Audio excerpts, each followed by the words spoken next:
Hello Infiniteers, and happy Friday!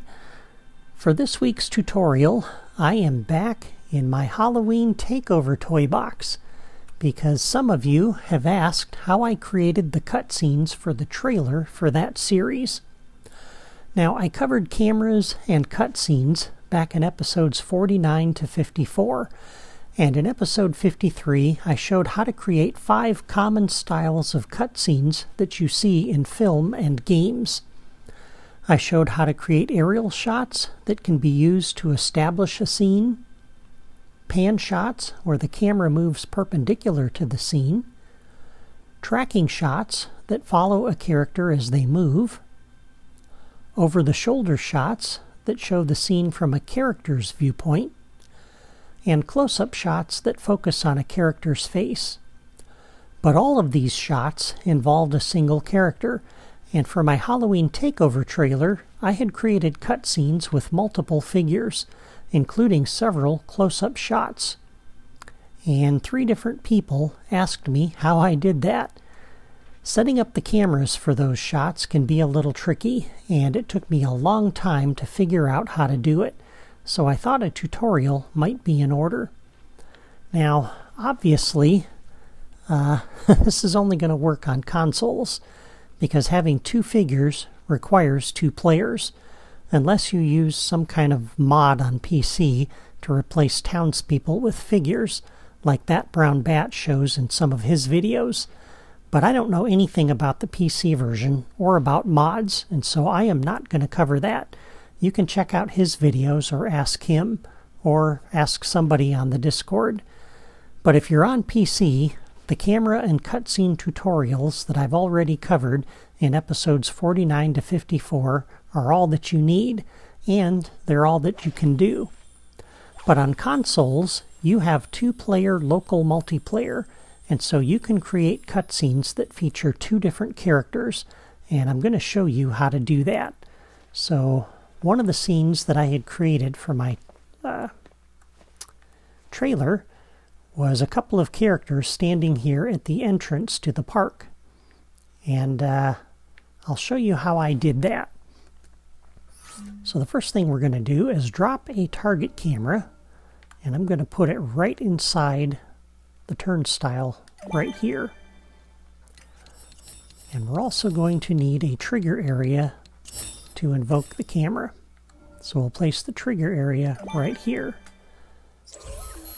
And I'm going to create a logic connection so that when it is entered by player any, we activate the camera. Okay, so this is all pretty standard so far. So let's open up the camera properties now. And in here, what we're going to do is we're going to set a couple of things, and I'm only going to change a couple of these just to start with. I think it'll be easier to explain. So one of the things you're going to do is come down to player viewport, okay? The key to getting a single view with both players in it, as opposed to a split screen view, which is the default, is to come into this property, scroll down, and change it to local players shared viewport. Alright, that'll give you what you need. And I'm going to go ahead and turn glow through off. And we'll leave the rest of the properties the way they are for right now. Now the problem is if you leave the other properties alone and all you do is set that viewport to be the shared viewport, the default behavior of the camera in this mode is to zoom out to try to keep both players in view at all times, with some padding along the sides. And let me bring Donald in and demonstrate that. So we'll bring in a second player here.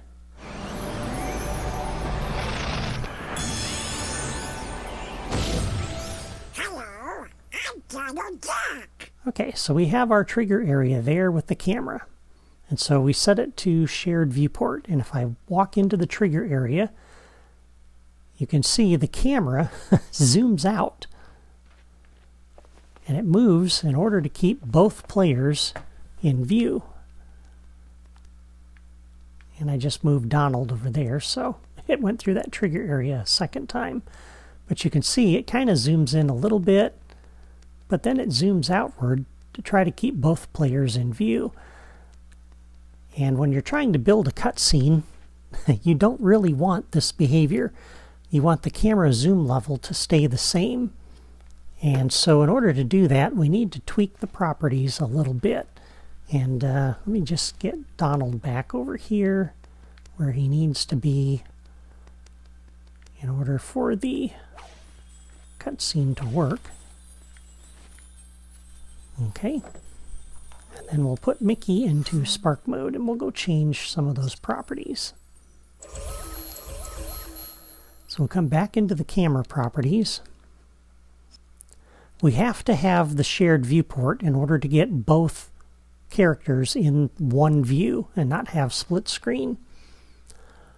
But in order to get it to stay where we want it, we change the camera type from the default of follow to focus.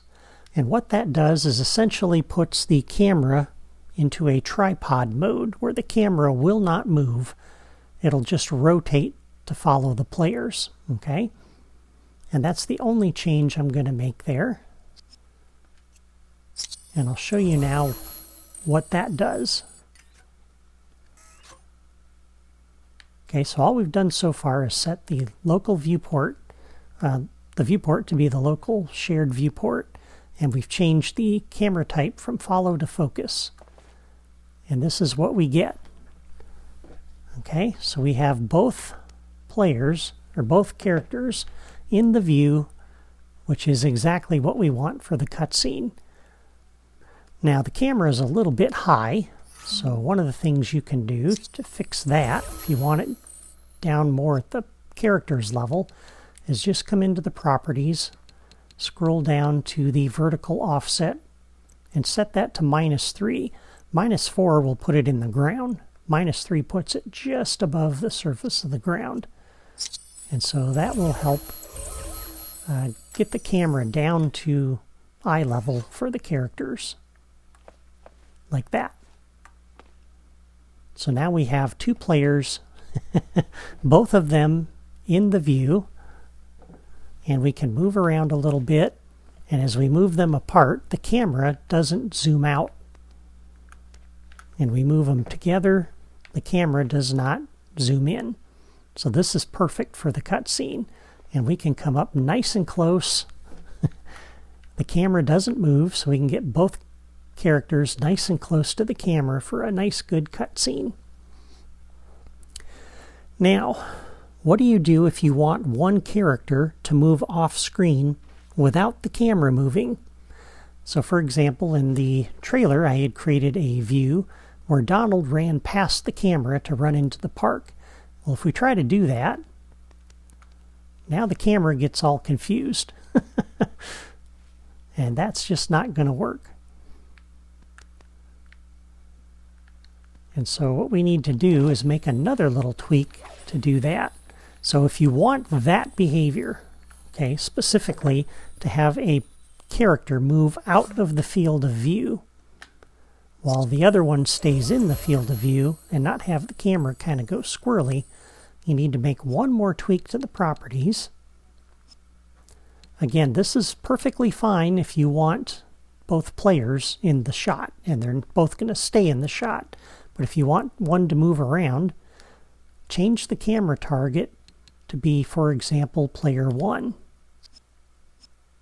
Okay? So then player 1 will stay in the shot.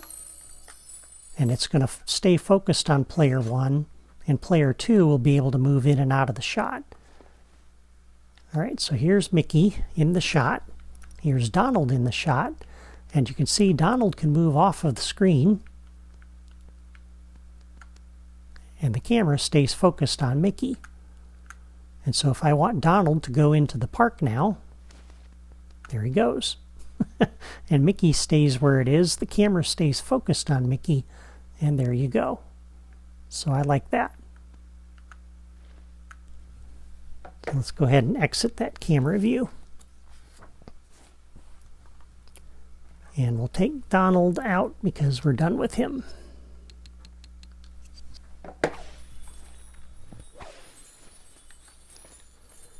So by setting up the camera this way, you can get a single shared viewport with a close-up shot of both of the figures. And by focusing the camera on one player, you can have the other player move around or move in and out of the scene, which allows you to create some pretty dynamic cutscenes. Well, I hope this tutorial was helpful for you. If so, please give this video a like and leave a comment to let me know. We're getting close to the end of this series, so if you have a question about a toy that I haven't covered, or about how to do something that I haven't covered yet, let me know that in the comments below as well, and I'll try to help you out. Thank you for watching. Have a great weekend.